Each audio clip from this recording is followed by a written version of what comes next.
প্রিয় দর্শক, বিএনপির কেন্দ্রীয় কার্যালয়ের সামনে থেকে দেখাচ্ছি আপনাদেরকে। আপনারা জানেন বাংলাদেশে কিন্তু নির্বাচনী হাওয়া বইছে এবং এই নির্বাচনী হাওয়ার বিপরীতে কিন্তু বিএনপি, জামাত, চরমোনাই সহ বিরোধী দলীয় যেই দলগুলো আছে তারা কিন্তু এই নির্বাচনকে বর্জন করেছে।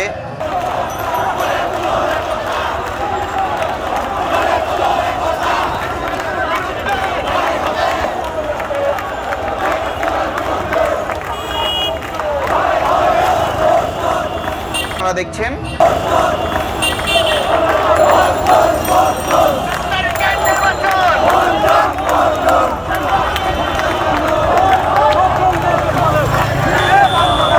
এবং মিছিলের শেষের দিকে দর্শক আপনারা দেখছেন কিন্তু এখানে কিন্তু একটু রিক্সা মিছিলের মতো কিন্তু বলতে পারেন যে শ্রমজীবী যেই রিক্সা চালকরা আছে তারাও কিন্তু বলছে এই নির্বাচন মানে না এবং তারাও বলছে যে ভোট দিতে যাব না বলে স্লোগান তুলছে। প্রিয় দর্শক, আপনাদেরকে জানিয়ে রাখি গণ অধিকার পরিষদের ভিপি নুরের নেতৃত্বে কিন্তু এই মিছিলটি এই মুহূর্তে বিএনপি কেন্দ্রীয় কার্যালয়ের সামনে দিয়ে যাচ্ছে এবং এই মিছিলটি শুরু হয় গণ অধিকার পরিষদের কেন্দ্রীয় কার্যালয় থেকে শুরু করে বাইতুল মোকাররম ঘুরে কিন্তু এটি বিএনপির কেন্দ্রীয় কার্যালয়ের সামনে দিয়ে আবার নাইটেঙ্গেলের দিকে অগ্রসর হচ্ছে।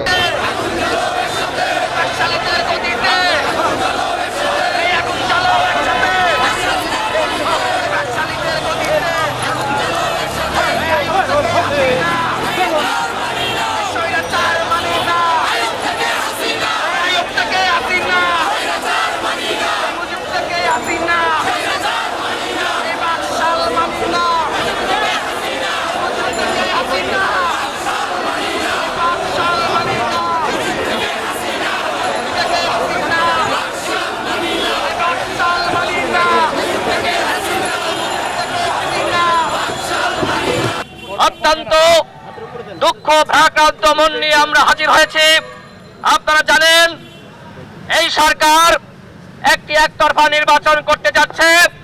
আমরা এই সরকারের প্রতি আমরা সবসময় আহ্বান জানিয়ে আসছি, নিজেদেরকে একতরফা নির্বাচন থেকে গুটিয়ে নিন। কিন্তু এই সরকার জনগণের যে আকাঙ্ক্ষা, জনগণের যে চাপা, সেই চাপাকে এই সরকার কোনোভাবেই গুরুত্ব দিচ্ছে না। এই সরকার একতরফা নির্বাচন করে দেশকে অন্ধকারের দিকে নিয়ে যাচ্ছে। এই সরকার একতরফা নির্বাচন করার মাধ্যমে দেশকে বাকশালের দিকে নিয়ে যাচ্ছে। আমরা তো বাকশাল চাই না, আমরা দেশে গণতন্ত্র চাই, আমরা দেশে মানবাধিকার চাই। যেটি ডক্টর মোহাম্মদ ইউনূস বলেছে, অন্যায়ের বিরুদ্ধে গণতন্ত্র এবং মানবাধিকারের পক্ষে আমাদের সকলকে সোচ্চার হতে হবে। আজকে দেখেন ডক্টর ইউনূসের মতন একজন মানুষ, তিনিও এই দেশের রাষ্ট্রযন্ত্রের কাছে নিরাপদ নয়। আজকে সুশীল সমাজে যারা রয়েছে, যারা সুনাগরিক রয়েছে, নাগরিক সমাজের প্রতিনিধিরা, বিশ্ববিদ্যালয়ের শিক্ষকরা যারা প্রতিবাদ করছে, অন্যায়ের বিরুদ্ধে কথা বলছে, কেউ এই রাষ্ট্রযন্ত্রের কাছে নিরাপদ নয়। আজকে এই রাষ্ট্রযন্ত্রের পক্ষ থেকে নানান ভাবে হুমকি ধমকি দেওয়া হচ্ছে, নানান ষড়যন্ত্রের কথা বলা হচ্ছে। আমরা কি 7 তারিখের নির্বাচন আমরা কি কোনো ষড়যন্ত্রের ফাঁদ তৈরি করেছি?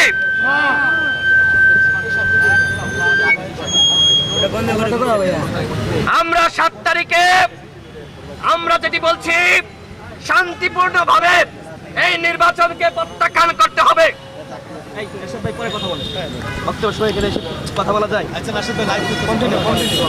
সংগ্রামী সাথী ও বন্ধুগণ, আজকে আমরা এখানে সমাবেশ করছি।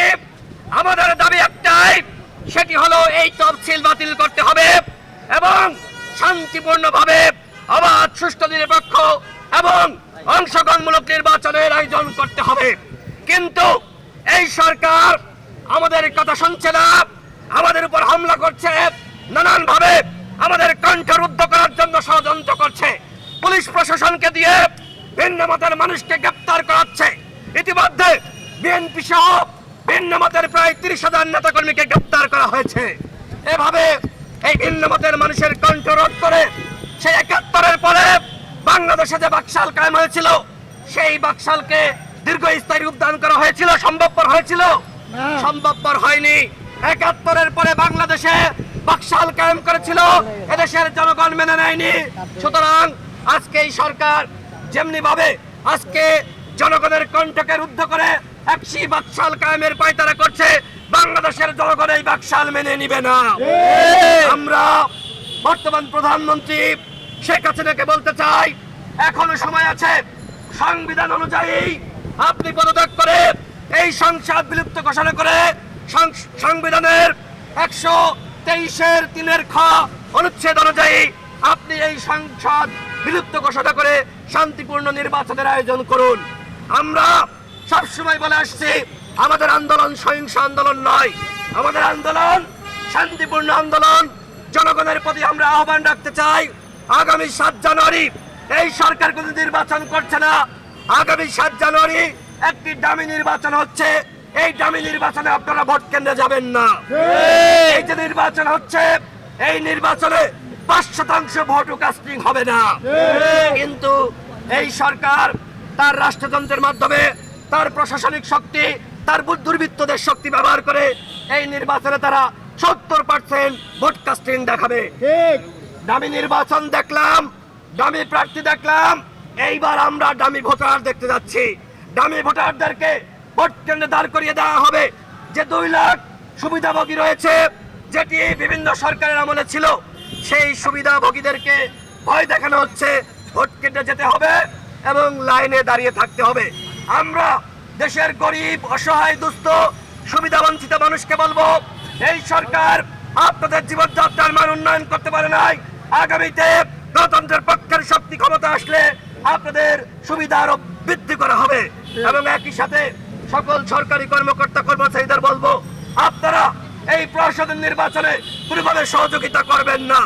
একটি দেশকে এভাবে গণতন্ত্রহীন করতে যাচ্ছে, যেটি বাংলাদেশের সমস্ত গণমাধ্যমে নিউজ হয়েছে, কিভাবে গণতন্ত্রকে হরণ করা হচ্ছে, আন্তর্জাতিক মিডিয়ায় নিউজ হচ্ছে, কিভাবে শেখ হাসিনা সরকার একটি কর্তৃত্ববাদী রাষ্ট্রের দিকে ধাবিত হচ্ছে। আমরা কি কর্তৃত্ববাদ রাষ্ট্রের নাগরিক হতে চাই বন্ধুগণ? আমরা গণতান্ত্রিক রাষ্ট্রের নাগরিক হতে চাই এবং আমাদের জীবনের নিরাপত্তা নিয়ে আমার ভোট আমি দিব, যাকে খুশি তাকে দিব, সেই স্বাধীনতা আমরা ভোগ করতে চাই। কিন্তু এই সরকার আমাদেরকে ভোট দেওয়ার স্বাধীনতা থেকে, প্রার্থী বাছাই করার স্বাধীনতা থেকে আমাদেরকে লাঞ্ছিত করে, বঞ্চিত করে এই সরকার আজকে একতরফা নির্বাচন করছে। আমরা বলতে চাই, একতরফা নির্বাচন বাংলাদেশের জনগণ মেনে নিবে না। আন্তর্জাতিকভাবে এই একতরফা নির্বাচন গ্রহণযোগ্য হবে না। সুতরাং যদি দেশকে ভালোবাসেন, দেশের প্রতি ভালোবাসা থাকে, তাহলে এই একতরফা নির্বাচন থেকে নিজেদেরকে গুটিয়ে নিন। নির্বাচন কমিশনকে বলবো, আপনারা দেশ ধ্বংসের একটি নীল নকশা করছেন, এই দেশকে একটি অনিশ্চিত গন্তব্যের দিকে নিয়ে যাচ্ছেন। সুতরাং এখনো সময় আছে, আপনারা এই নির্বাচনী কার্যক্রম থেকে নিজেদেরকে গুটিয়ে নিন। প্রধানমন্ত্রী গতকাল বলেছেন, আমার ভুল ভ্রান্তিগুলো ক্ষমা সুন্দর দৃষ্টিতে দেখবেন। অথচ আমরা দেখছি তিনি যে ভুল করেছেন 14 সালে, 18 সালে, তিনি সেই একই ভুল করতে যাচ্ছে। জনগণ কি এই প্রধানমন্ত্রীকে ক্ষমা করবে? জনগণ কি আওয়ামী লীগকে ক্ষমা করবে? আওয়ামী লীগ যদি একতরফা নির্বাচন করে দেশে বাকশাল কায়েম করে, তাহলে এদেশের জনগণ আওয়ামী লীগের বিচার করবে ইনশাআল্লাহ। যতই চেষ্টা করুক জনগণের কণ্ঠ রুদ্ধ করে এভাবে দেশকে অর্থনৈতিক নিষেধাজ্ঞা, বাণিজ্যিক নিষেধাজ্ঞার দিকে নিয়ে যাবে। দেশের জনগণ আওয়ামী লীগের এই ভাত থেকে দূরে রয়েছে। আগামী 7 তারিখে এদেশের জনগণ ভোট কেটে যাবে না। 7 তারিখে কোনো নির্বাচন হবে না। শান্তিপূর্ণ আন্দোলন চলছে, গণ অভ্যুত্থানের মাধ্যমেই এই স্বৈরাচার ফ্যাসিবাদ সরকারের পতন হবে ইনশাআল্লাহ।